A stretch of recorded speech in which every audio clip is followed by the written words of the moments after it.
ہے اس کو پڑھ لیجیے۔ طلوع و غروب اور نصف النہار کے وقت نماز سے نفل شروع کی، یہ تو پتہ ہے یہ تینوں وقت مکروہ ہے، تو کہہ رہے ہیں کہ ان وقتوں میں نماز نفل شروع کی تو واجب ہے کہ توڑ دے۔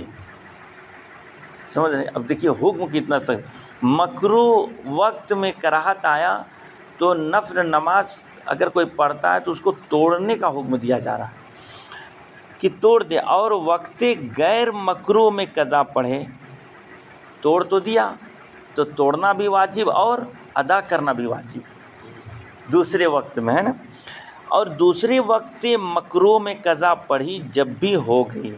اب کیا کیا، ایک تو توڑا ہی تھا لیکن پھر مکروہی وقت میں وہ پڑھ دیا، تب کیا ہوگا؟ کہتے ایک تو توڑنا واجب تھا، ایک غلطی تو وہ ہو گئی، دوسری یہ کہ اس کو غیر مکروہ وقت میں پڑھنا تھا، دوسری غلطی یہ کیا، اور تیسرا کیا کیا کہ وقت مکروہی میں قضا پڑھ دیا، تو نماز تو ہو گئی لیکن گناہ گار ہوا۔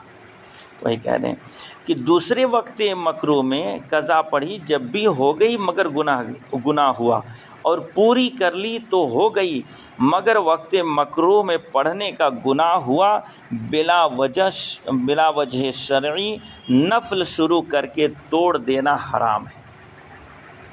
حضرت دیکھیے کہ نفل نماز ایک تو اللہ ہم سے پوچھے گا نہیں، مواخذہ نہیں، سزا نہیں دے گا اس پر کہ تم نے پڑھا کیوں نہیں تھا، لیکن شروع کر دیا تو شروع کر کے توڑنا حرام، یعنی یہ فرض کے مقابل آ گیا، صرف شروع کر، یہ اہتمام نماز سوچی کتنا اہم ہو گیا۔